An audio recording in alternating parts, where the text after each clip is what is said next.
Thank you for joining us this evening. This is part of our Artist and Inspiration program. I am Laura Rice, Chief Curator at the Adirondack Experience, the museum on Blue Mountain Lake. And I'd like to start this evening's program by acknowledging that the Adirondack Experience is situated on the Aboriginal territories of the Mohawk and Abenaki communities. Indigenous people continue to live in this region and practice their teachings and lifeways. Today, the Adirondacks remain an important place for many Indigenous peoples. As a regional institution, it is our responsibility to acknowledge this historical context and build reciprocal relationships with the Indigenous nations on whose lands we are situated. So before I begin, I'd also like to invite everyone to the museum's third annual in-person Mohawk and Abenaki Art Market, which is coming up this Saturday, the 28th. The art market features artists selling their works, also features demonstrations, music, and more. And we really hope you will come and join us. It's an amazing program. You'll see some really amazing things. So that's Saturday, the 28th. In 2023, a little farther off than Saturday, the museum will be opening a new experience for our visitors, Artists and Inspiration in the Wild, the first permanent exhibition dedicated to our art and design collection. Through this speaker series, future programs will be announced in the coming weeks. Future programs will be announced, you can hear from scholars, artists, and creative visionaries about the new I'm having difficulty speaking this evening. Let me start that again. Future programs will be announced in the coming weeks, where you can hear from scholars, artists, and creative visionaries about the new exhibition and its showcased collection, including the work of Carla and Babe Hemlock, tonight's featured artists. So it's an honor for me this evening to introduce tonight's speakers, Carla and Babe Hemlock, members of the Mohawk Nation of Ganawage. Carla and Babe are self-taught artists, which is amazing considering the work that they do is just incredible. Carla works in textiles, beadwork, mixed media. Babe is known for his woodworking, painting, and cradle boards. They have taken part separately and together in numerous group exhibitions in a wide range of venues, including the Museum of Arts and Design in New York City, the Peabody Essex Museum in Salem, and internationally in Germany and Russia. Their work can be found in the Smithsonian National Museum of the American Indian in Washington, D.C., the Minneapolis Institute of Art, the Nerman Museum of Contemporary Art in Kansas, and the Musée National des Beaux-Arts au Québec. Terrible accent, but hopefully that was legible. So I'm joined in this evening's discussion as well by Colette Lamont, who is Curator of Exhibitions at the Iroquois Indian Museum at Howe's Cave. She has curated numerous exhibitions and has served as a museum consultant throughout the US and Canada, and we are thrilled to have her here as well. We do ask that you submit your questions to us. We're happy to have them. If you would use the Q&A function at the bottom of your screen, type us your questions and we'll get to as many of them this evening as time allows. So there we are. So I would like to begin, and then Colette will also talk a little bit about the Mohawk related art collections that we have in our respective museums. I'm pleased to say that we are developing a really wonderful collection of artwork by Mohawk artists that we have, I'd say within the last 10 years. I'll showcase some of those recent acquisitions for you just to give you a taste. It's by no means everything, but just a few things. So if I could have the first slide, please. There we go. So this is a wonderful piece. We've had it on exhibit and it's been a favorite of visitors and also kids, which I'll explain in a minute. This is called Tobacco Burning by Dave Fadden. And what's really wonderful about it is that this image is made up of many small images together. And rather than my describing it, I will let Dave Fadden describe it himself. He says, the mosaic, or those smaller images, The mosaic tobacco burning depicts an individual looking down into a fire with the motion of the mosaic's rising skyward to represent the smoke. Haudenosaunee people burn sacred tobacco when praying. The words are carried by the smoke to the entity the person is addressing, and in most cases, thanking. The designs contained within each mosaic are based on Haudenosaunee quillwork, beadwork, and pottery designs. As an homage to a friend of mine who is a Star Wars fan, I include several references to that movie in the mosaics. A little humor. So next slide. Whoop, back. There you go. So there you get a sense of the mosaic images that Dave Fadden's piece is made of. Really, really wonderful painting. You could spend hours looking at it. Next slide, please. Carrie Hill is an amazingly talented basket maker. She does wonderful work. As we have all been living through the pandemic, I think the iconic artifact of the pandemic has become the mask, something that we all have to contend with. And Carrie was inspired by this to create her own mask using traditional weaving techniques, black ash splint, and I just love those metal spikes around the edges. Gives a real keep away kind of vibe to it. Maybe keep people 6 feet away, but also COVID, stay away. Next slide, please. This is one of my favorite pieces. This is an amazing work by a sculptor named Benjamin Benedict called Smart Bird's Raven. The raven, of course, plays a large role in Mohawk culture. What's incredible about this from a sculptural standpoint is that it is all one piece of black walnut. This wasn't something that was carved and put together. It is a single piece of black walnut, and it has just a wonderfully tactile aspect to it. You just want to touch it so badly. Curator, of course, it's my job to make sure nobody does, but it's a beautiful piece. Next slide, please. So another artist represented in the collection is Natasha Smoke Santiago. This is a piece that we commissioned from her in 2015. She does amazing things with ceramics. She also paints and does other types of artwork, but this is a ceramic pot that she did using traditional methods and traditional materials, and the wonderful little face up near the rim. That moon face is just fabulous. Next piece, please. Next slide. So this, of course, is a piece from Babe and Carla together. This is a collaboration. It is based on the traditional cradle board. One of my favorite things in the collection now. The left slide shows the front of the cradle board, the soft swaddling that would have gone around a baby, the nurturing part, which shows these beautiful images of nature, of solar panels, wind turbines, ways that we as humans can also nurture nature in turn, a very comforting, surrounding part of the piece. But on the back, that presents a very different picture. This is Babe's carving that shows a very apocalyptic view of the world. This is the path that we may be following if we continue to behave as we are in the world. Mother Earth will become as inhospitable and as lifeless as you see there. It is called So Be It Our Minds. The author or the creators ask, which world will the faces that are yet to come inherit? It is a choice that we make. Next slide, please.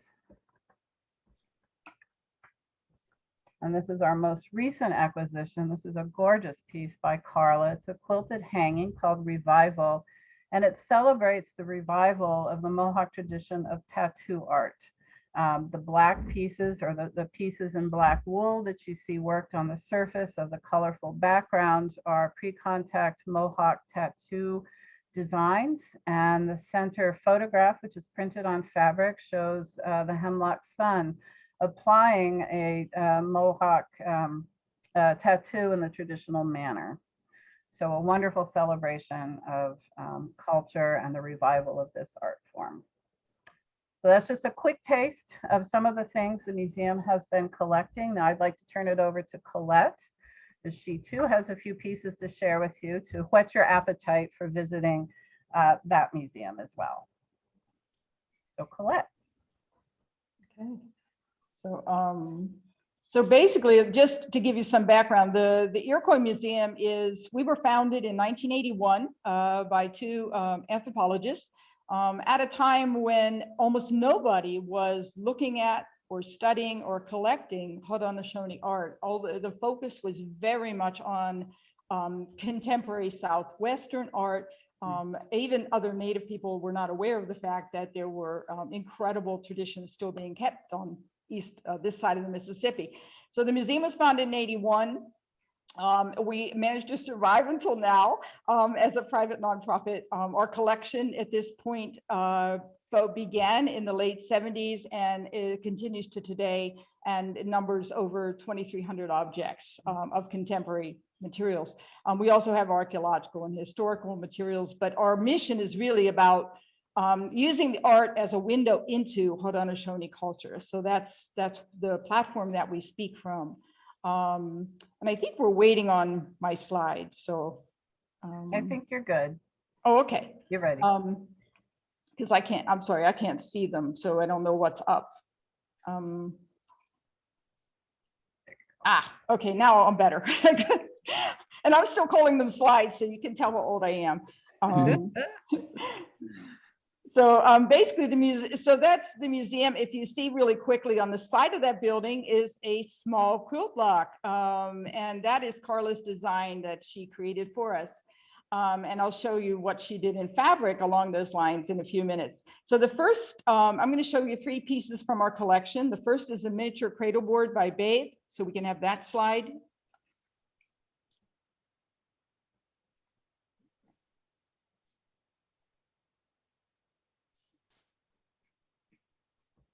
So basically what we're woodworking in Babe's community and Carla and Babe's community is a tradition that goes back. Babe's grandparents, fathers, all those men did woodworking, but it was really more about making things you needed. So it was snowshoes, sleds, it was just something people did. Babe has taken that traditional art form of a cradle board and started with that old foundation, but if you flip it over on the other side, you'll see that he's taken it in a totally new direction with a very different intent. And that is to make a more contemporary statement about himself and the other men in his community. There is a long history of ironworking in Kahnawake and Akwesasne, in those 2 Mohawk communities. It goes back generations. Babe himself is an iron worker, retired. And so he has chosen to put something a very contemporary part of Mohawk history on the back of the cradle board. And if you look at I can't point, this is awful, but the girder that's going across there, that where the roll bar is, that's actually, he transformed that into a girder, which you would see in the high steel industry. One of the things that I think is just so neat about this is that for Babe, that whole idea of a cradle board really is rooted in 2 things that I see in all of Babe's work. One is that the importance of family. And the second is the importance of our responsibility to future generations. And when you take a cradle board, it's a perfect symbol of those 2 things that he uses. It just comes through in all of his work. So we can go to the next slide. Okay, this is a small quilt that Carla made for us. It's titled Ginyangahage. I screwed it up. I should have just stuck with Mohawk and not tried to say it properly. But this is Ginyangahage Homelands, and it's from 2015. And this was, Carla made this. This is based on the quilt design that she created for us to put on the side of our building as part of the quilt trail. What I like about this is that it really is, it's besides its beauty, there are several things, elements that she's included: calico fabric, floral motifs, which reference the floral motifs in Mohawk beadwork, beadwork itself along the top and in the center of the turtle, and ribbons. All of these things are a nod to the self-sufficiency and the strength of the women that Carla owes much to, and an acknowledgement of those individuals and what they've handed down to make her who she is today. The one thing that is also, but in the title of the work, she's also reminding us, the viewer, of something very, very important. And that powerful statement is that the Mohawk people, Mohawk Nation was here in this place long, long before European contact. So it became, she turned it into something very different just with the title. So we can go to the next one, please.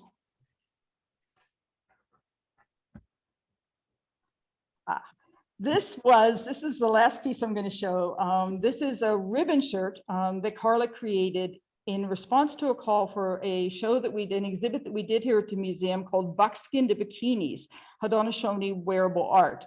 And this is, if you're not familiar with it, this style of clothing, this shirt, is a ribbon shirt. And these shirts are worn for ceremony, they're worn to weddings, they're worn to socials by traditional people. But what she's done with this is turned it around and to make it into an art statement by choosing fabric that has slot machines on it and references to gambling and gaming. If you look around the neck of the shirt, the wooden beads actually spell out the word priorities. What I find really interesting is that although a lot of Carla and Babe's work and the work of other artists comments on contemporary issues that we face as human beings and environmental issues, this particular piece is something you don't see artists do very often. It takes a lot of courage and a lot of conviction to turn the mirror on your own community. The target audience for this statement was not the viewers in our museum. The target audience that is being asked to reflect on their actions, on their choices, are the people in the Haudenosaunee communities who are balancing tradition against the values and the alternate choices and paths that are associated with the gaming industry. So I just love that piece. And the last thing I just wanted to say is that all of these objects that Babe and Carla choose are from the domestic realm: clothing, blankets, cradle boards, even in one case, a wooden spoon. Those very simple domestic objects for the viewer are very safe. We know what they are. They're very recognizable. But then they embed these powerful political and social messages in them, which catch the viewer completely off guard. We're not expecting to see a strong statement in a blanket or a shirt. And because it's unexpected, it becomes that much more effective. That message really, really hits home with a punch. And it's just so wise. I love this. So that's what we have. And I'd love to have more. Well, thank you, Colette. So now I'd like to give Babe and Carla an opportunity to talk a little bit. Perhaps you could tell us a little bit about how each of you got started working as artists, what motivates you, and yeah.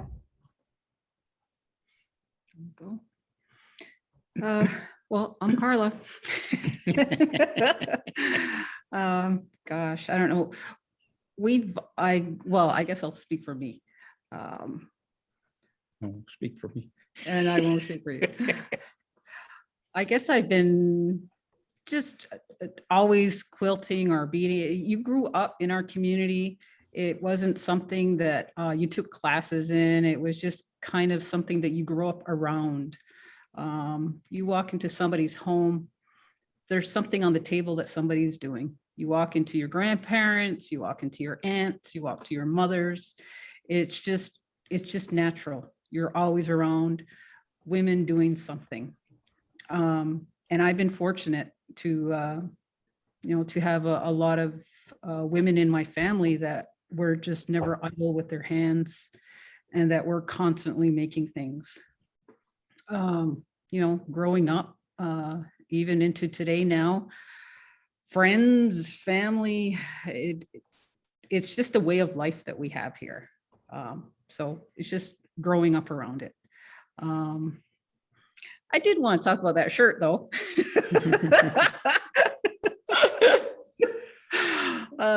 Because it brought back so many memories. I forgot about that shirt. One of the statements also that I wanted to make in there, and it's important for your viewers. When we have decisions in our communities, like gaming is huge in all of Haudenosaunee communities. But what's also happening is either the state or the province wants to make the decisions for us. And that's kind of not the way that we work in our communities. These decisions belong to us. So in making that shirt, just in I can only speak for my community, there was a lot of discussion around that time on gaming. But there was a lot of influence coming from the outside that they wanted to make that decision for us. And there was so much discussion on it that what I was seeing in our communities was it was forced, almost taking over maybe some of the topics that we should have been discussing that I saw was being put on the back burner. So I named it priorities because I thought, this whole issue became a priority for us. And that's how that shirt came about, was priorities, but to also state that those decisions when it comes to gaming or anything else actually is the decisions of our communities to make. So just a little bit. And but Colette, I loved your description of it. I did. Loved your description of it. Me? Babe got started in art. It seemed it was always part of what I've done since I could remember being a little kid on a table. I would say like 5 years old. I was drawing. So I just love to draw. I would get comic books, and at first I'd get my brothers to draw me pictures, different Spider-Man or something, till they got tired of drawing it for me, so I started drawing myself. And my father was mentioned were ironworkers. So we grew up in Brooklyn, New York. Ironworking family. So my father would go to work, and he would come home with a, what do you call the blue paper of the blueprints, the carbon paper. So we'd come back with that blue carbon paper, and he'd bring me a stack of it, and I would trace everything, whatever I can get my hands on, I would trace. And it developed. I don't know if they knew it or they just were helping me along. Looking back, I appreciate it today. And it just developed in most of my art I did was just for myself. I would keep it in the house and nobody would see it. Either give it away or rarely selling it. Till one day, I guess the kids were all growing up, and she was saying, give it a shot. The museum in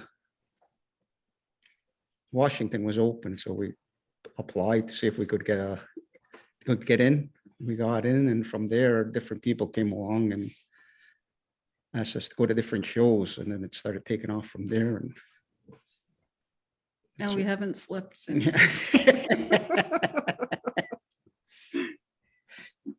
Well, the work is beautiful. Maybe you could talk a little bit about what motivates you generally with your art. I know that quilting, for instance, is very important to the Mohawk community, as you alluded to. But what drives you as artists? I guess, what's your process? I mean, I'm fascinated by artists. I think they're wired a little differently than the rest of us. I think artists see things differently, and they have this incredible ability to bring what they see into some sort of physical form so that the rest of us can see it and appreciate it. And that's just so far beyond my ability that I get a little starstruck. But what is it? How do you do what you do? What motivates you to do this? Well, for the quilts, most of the quilts that I started making were just really utilitarian. For baby showers, for our bids, for gifts. And then they more or less developed into kind of art pieces, I guess you'd call them. But for me, it takes so long to do one that I have to really think of a topic that I want to get out there, that people will kind of talk about if it's a difficult subject, or maybe they don't know something about Haudenosaunee people, that I'll put in either a quilt or a shirt or something, and it'll just generate discussion. One of the quilts, it's in the Seneca Ganadigan. It's called We Remain Haudenosaunee. And I had wanted to do a quilt for a while on Sullivan's campaign. And that's it. That's huge for us. I mean, you know, people say, oh, that's in the past, that's history, but you know, it still really affects us today. And people don't realize that. And that was that was the erasure from George Washington on Haudenosaunee people. That's what pushed Mohawks out of the valley. I mean, we're not even in our homeland right now. You know, so I wanted to put it into a quilt, but where people want to engage and who are not going to be offended and start asking, oh, what's this all about? And when I did make this quilt, and I put in the quote, you know, on George Washington about having us all pretty much eliminated,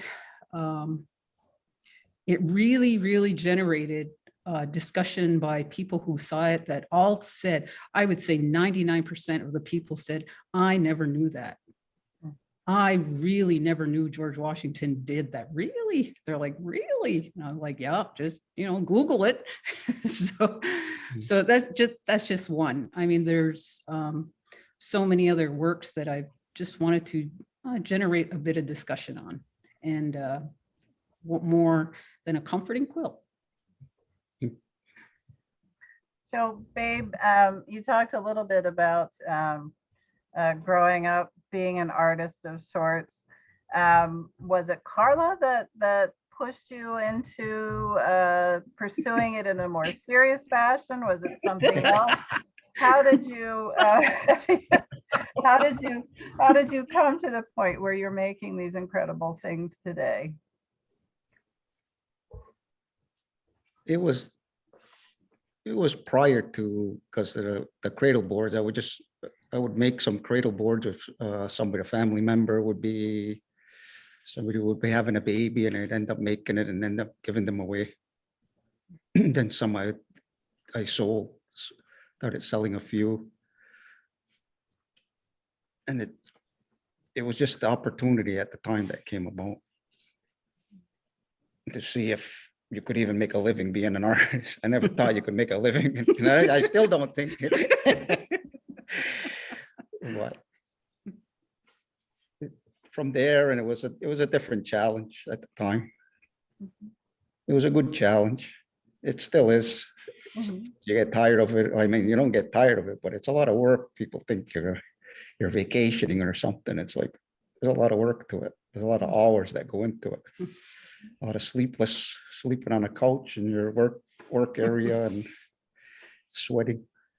But it's enjoyable in the end when it's finally done. You're never really satisfied with your art, but it's that thing is that when you finally have to put it aside and say enough, and then you look at it years later and say, you look at it again and say, well, that's pretty nice. At first, you're like sick of it. Then you come to appreciate it later. You appreciate it more. Is it ever hard to let it go? Oh, yeah, a lot of it's hard to, most of it's hard to let go. Yeah. It's like you put it's a piece of you that goes, it seems like you're working on something, all of a sudden it becomes a part of you. It's like you're letting something, a part of you go when it goes. Yeah. So it's nice to see it again, like even those little, the photo that she just showed, the different things, it's nice to see it again. It's like something you're like, oh yeah, I remember that. Yeah, it begins to bring back memories. You come and visit at any time. We'd love to have you. The one at the Blue Mountain Lake is, it was at a time when there was issues about, they called it, wasn't climate change, it was global warming. And it was a play on words. They were using it against it was almost like throwing it in your face, like the thing, like when they say tree hugging and all those kind of things, like it's not real, global warming. They try to put that spin on it, put doubt in your mind that this isn't happening. But if you're working outside and with different things, and I do a lot of planting at different times, so you're going by the season, you're finding it. I found that things were changing when it was time to plant, and it was mentioning that things are changing. It's not. This was years back, and I start remembering about the stories we used to hear as a kid. And different. There was a delegation that went to Geneva. What they talked about was the environment and what was going on. And what they talked about, what I remember, what they were talking about was the issue they were at that time was this hole in the sky that it would develop. There's going to come a time when there's a hole in the sky. But back then we didn't know what they were talking about. It didn't happen yet. So then all of a sudden this hole in the sky began to happen, caused by aerosols and different things. Right. So and then what was happening today, we talk about contemporary. I thought about what's more contemporary than this environmental. Like it continues to be contemporary because it continues to happen. It's going to continue to happen. Right. We're watching it. So the It's a different very, things. very powerful message in that piece. And I'm wondering, have you ever had much pushback? Has the kind of commentary that you bring forward resulted in a conversation with somebody who didn't quite agree with you, who wanted to maybe just push it back just a little bit? What I found when we went to some of the shows that people were distant. They wouldn't come close to the table. They would stay like on the outskirts. I just Oh, kept no. watching them. They would see it. They would come a little bit close and then they'd start backing off. And she had put it on a turn style. So I'd have to turn it. Then you would see them relax and they give this nod like, thank you, kind of a look. When we were working on that, the cradle board, the way that we work is we'll talk about an issue and we'll talk about something. And if he felt real strong about this whole issue, so I said, yeah, go ahead, go with it. And we don't interfere with each other's work. Like he had this idea and he'll work on it like all summer long. He's working on this and I'll just kind of look at it and I watch and I have to see it every day. And I don't say a word, nothing. I just let him do what he does. And whenever he's done, he kind of lets me know I'm done. I'm finished. Here you go. And then it's my turn to do something on the other side.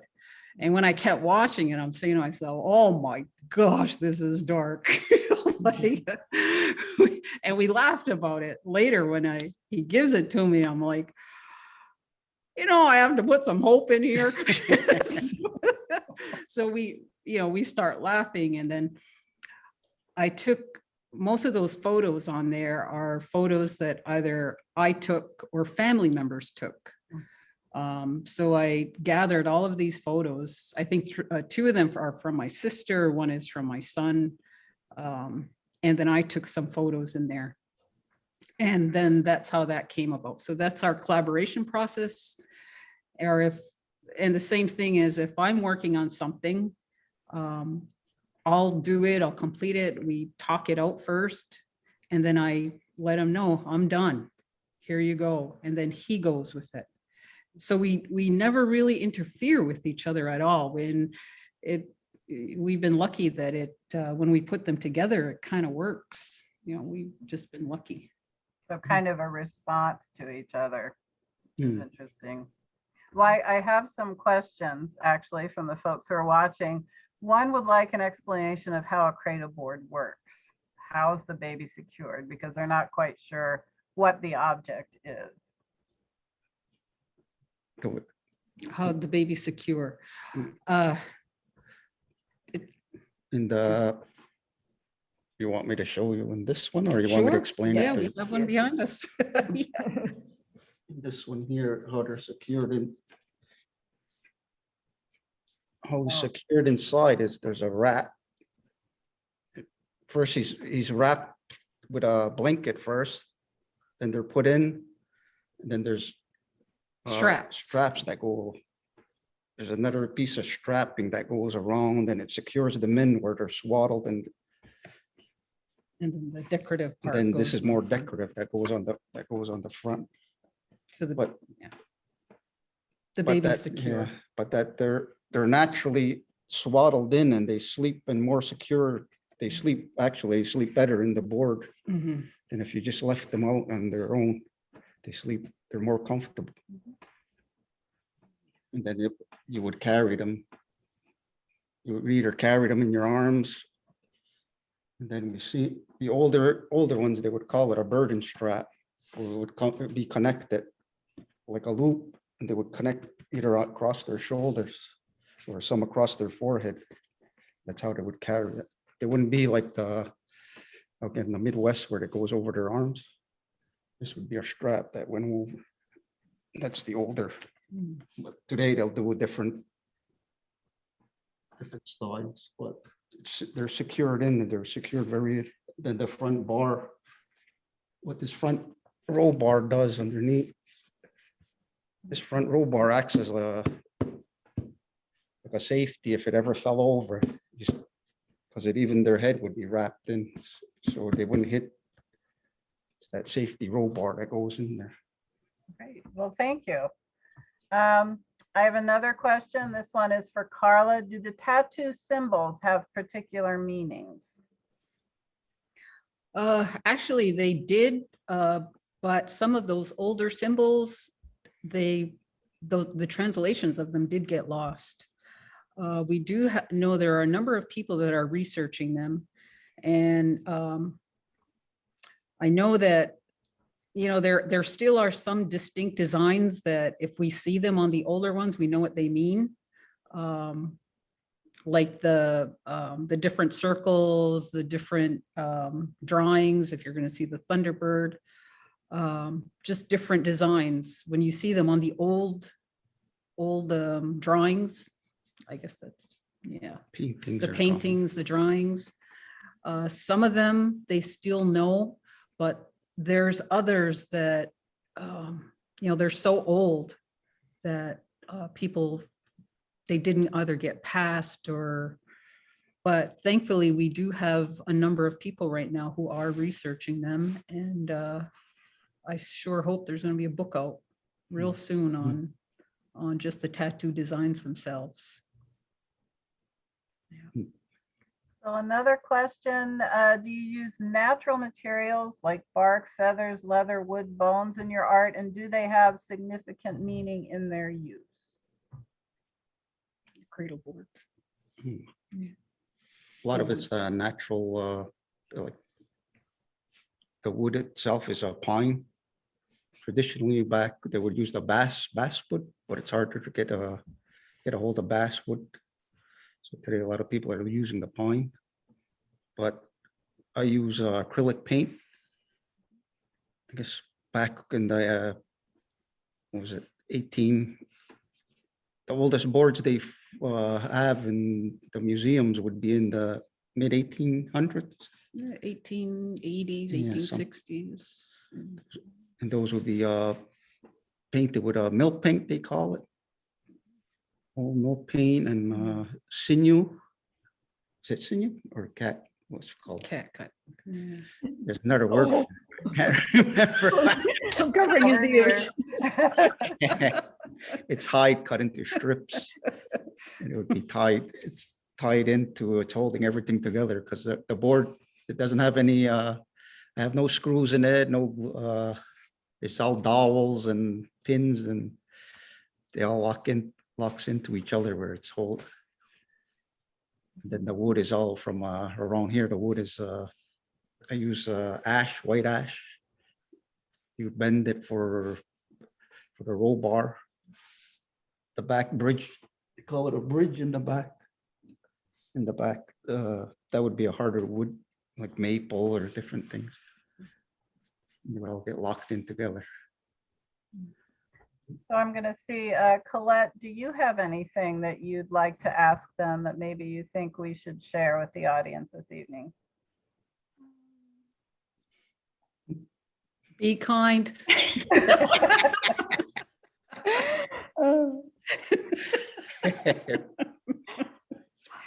I mean, one thought I have is, there's so much recognition for your work, almost internationally. And I'm just wondering, in your own community, how do you feel like you fit in as artists, or if your role in your own community is different from your role outside when you're out representing yourselves as artists, if there's a difference in that role, or how you see your role within Kahnawake.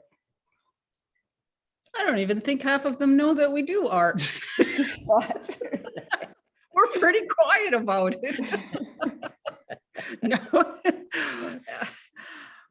You know what I said earlier about you have to know our community. We have such amazing people here. I mean, give me the topic, and boy, from the people in sports, and I mean, you name it. We're on the international stage in just about every, Everything. and we all don't talk about it with each other. To tell you the truth. Yeah, we don't. Our family pretty much says to us all the time, where are you going this time? They don't ask about, what are you making? What are you doing? Where are you going? Is it nice? What do they have over there? Is the food good? What kind of food they have? What kind of food they have? Perfectly valid question.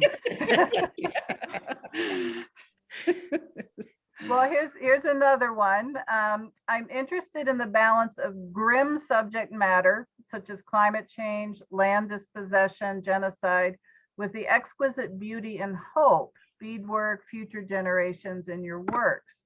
Does this reflect Haudenosaunee philosophy as well? Yeah. Yeah. Yeah. Yeah. It does. Yeah.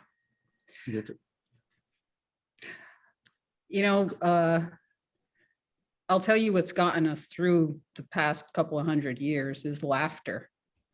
I mean, look at the history of our communities right across.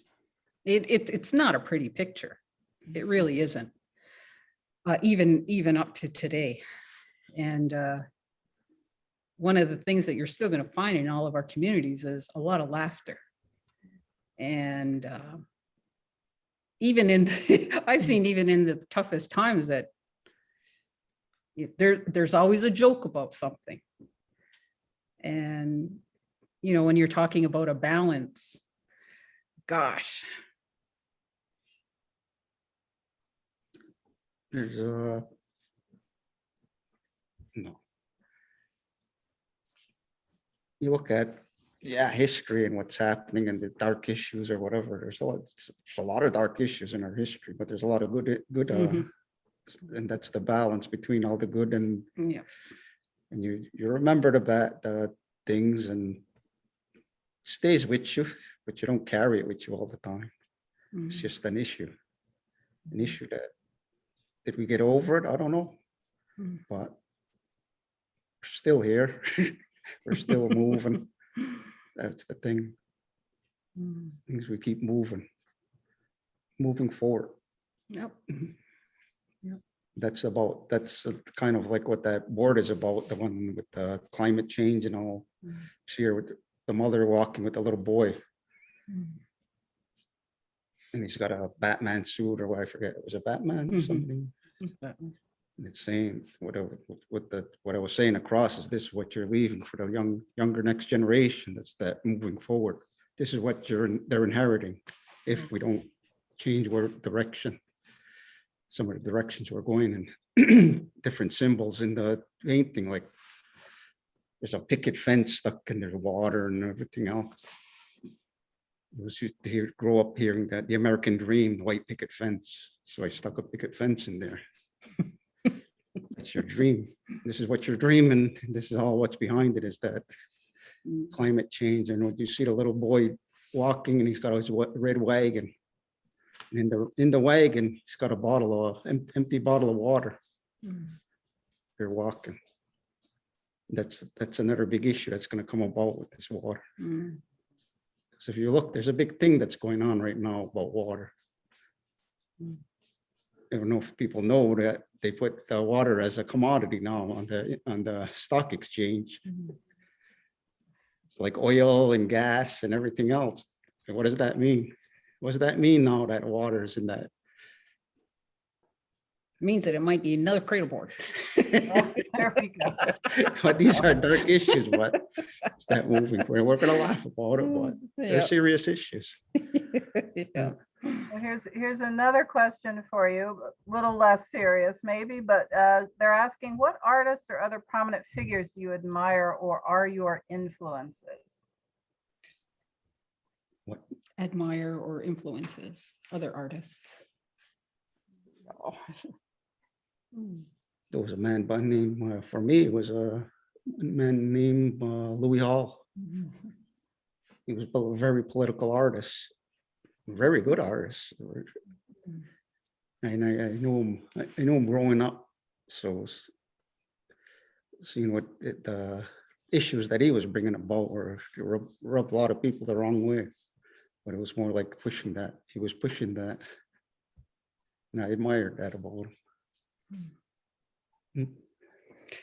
I think for me, I loved looking at and still do to this day is the beadwork that came out of the trade of the turn of the century.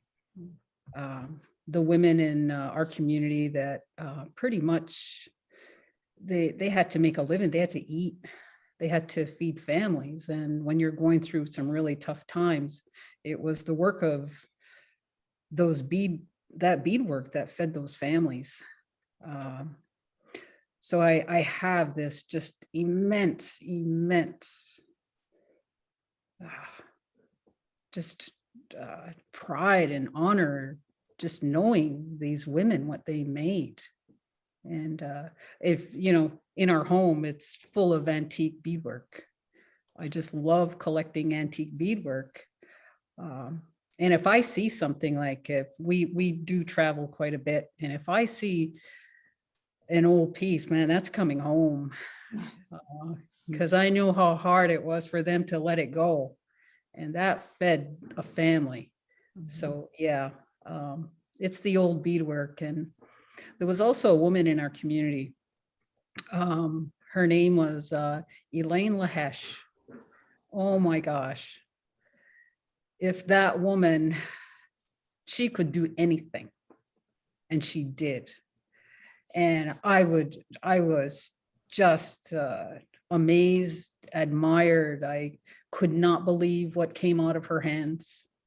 I could not believe what she was able to do. And she would just look and she would grab whatever she had. And I was just so in awe of her. And I'm glad, you know, her daughters today, many of them picked up her where she left off. But she was, you know, of recent memory, that woman was just amazing. Yeah.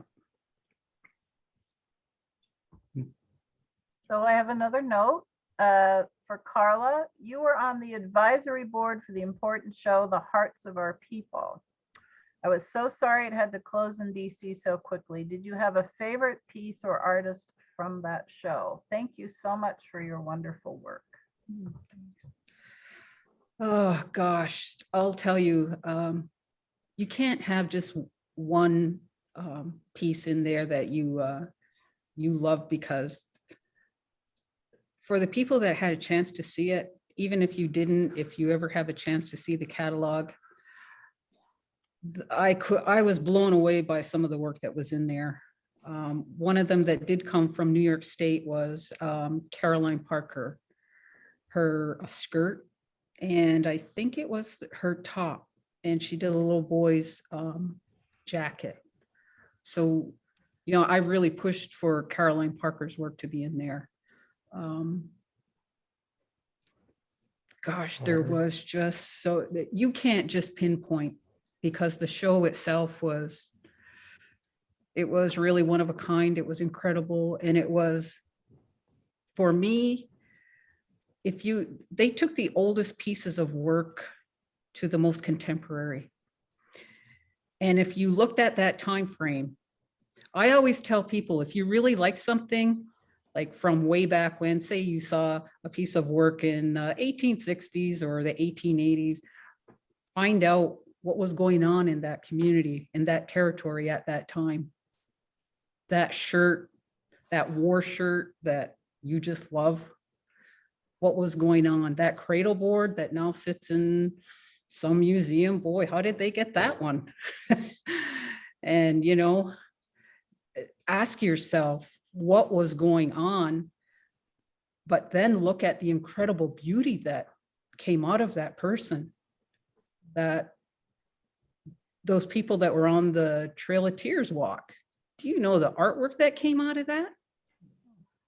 The most horrible thing that could happen to a people, and some of the most beautiful work that came out of those women. So I always tell the viewer, yeah, you really like something, really find out what was going on. And then you're going to wonder, wow, you know, what was in them, what made them still create something absolutely beautiful. And that was that Hearts of Our People. You had to see the work in there. It was amazing. Yeah. So no, there wasn't one piece. It was the whole show. Yeah. So we have another question asking about the term Iroquois. Is it a derogatory term because it's of French origin? I ask with the renaming of sports teams in mind. It was just a French name, right? It was the region, I forget what the meaning behind it. I don't even know I anymore. forget. But to us, that's not, No. I guess if it was, it's not anymore, I guess, Yeah. because we use it to Yeah. Iroquois. I don't know, Colette would know. I was going to chime in on that a little bit, but I mean, I'm not a linguist, but I've heard a couple different things, that it was a French term, and I've also heard that it was something that was actually an Algonquin term that, you know, wasn't necessarily flattering. It had something to do with snakes or something like that. But, you know, I mean, the distinction is Haudenosaunee is the word you use, if it's in my mind, is Haudenosaunee is the word you use to describe yourselves. Iroquois is the word that others use to describe you. Mhm. But I don't know that it's seen necessarily like a lot of words which do have derogatory connotations really clearly, that are still in the language today that we're trying to get rid of. But I don't know if that is really applicable. I know few people who have a problem with the word Iroquois being used in common setting, common language. But we actually did have that discussion in terms of the name of our museum. And really didn't, we're still discussing it, but there's no real, we were actually recommended not to call ourselves the Haudenosaunee Museum because we are not, we are not a tribal museum. We are not on Mohawk territory. We're not on Seneca territory. Like it or not, we're an anthropology museum with Iroquois guidance and involvement. So anyway, that's, yeah. Okay. And then I have a question about the cradle board behind you. How is the beaver made? Fabric or stitched or both? Which side? This side? The front side, the fabric side. That's all. Happy. It's all beaded. Oh It's my all, goodness. I beaded. Wow. So That is absolutely Wow. beautiful. That's incredible. Actually, it looks like fur when you really see it. Well, I think that's what we were seeing. It looked fuzzy, like a beaver would look. Yeah. That's just gorgeous. So someone is saying, wow, out in the audience. And the other let's side is see. nice too. We'll leave it on this side. So I have another question. I know in many nations, cradle boards in their making were a lost tradition. Did elders familiar with the cradle boards pass down their knowledge, or are these designs you've created independently? A lot of the designs that I've been using would be the floral and animals and different things would be traditional, I guess, would be the more floral designs on them would be and birds. Those are the old style of boards. But in recent, that's what I was doing before. I still do them, but it became more, it was a challenge. I was challenged to do more contemporary. Because I thought the boards I was making was contemporary, but they weren't contemporary enough. So I thought about it, and that's where the ironworking boards started coming out of. Then it developed into all the more pictorials on the boards. That was more contemporary. But the older ones are animals, bears, wolves, turtles, beaver, things that we related to the natural world. Okay, and another question, are cradle boards used on a daily basis or only for more ceremonial occasions? They were actually, growing up, you would hardly see any. When I was growing up, you would hardly see any cradle boards. They were either in a museum or somewhere hanging in people's homes, but people weren't using them. They were more decorative or whatever, being kept. It was maybe a handful of people that were using them. And my sister had a cradle board, and her little, my nephew, when he was born, she put them in there, and she was using them on a daily basis. She was even putting it in a car and driving around. And one time she was driving in it, she made that turn and it went over. That's what stopped it, that a roll bar, and I grabbed it. But it's that safety, but today it's being more, it's in a resurgence. Yeah. Not only in our community, but different communities across the country. So someone also asks, how did you happen to show in Germany and what did you think of Germany? We're just about running out of time, so maybe just a quick answer and then we'll wrap it up. We've had a chance to show international, but it was kind of the curators that found us. We didn't put our work out there. They kind of called us up and said, can we go visit? So that's how the Germany and Russia, France, when our work went out, they contacted us and they would come and visit with us, and they would ask about some of our work, and that's how our work got out there. Yeah, people are finding us. We don't, if you try and look for a website from us, you're not going to find one. And we've kind of done that. We did that intentionally, really, we did. So we've chosen to kind of still try to remain where we can control what we make, because we did have a website before years ago and it just got out of control for us, where he was now backlogged for, it was crazy. The amount of work that people were asking, and we just said, we can't do this. And we just deleted our website, and we said, well, if people really want to find us, they will. They opened an exhibit in yeah. Germany called the Trail of the Iroquois. Yeah. That was Yeah. the name of their, Yeah.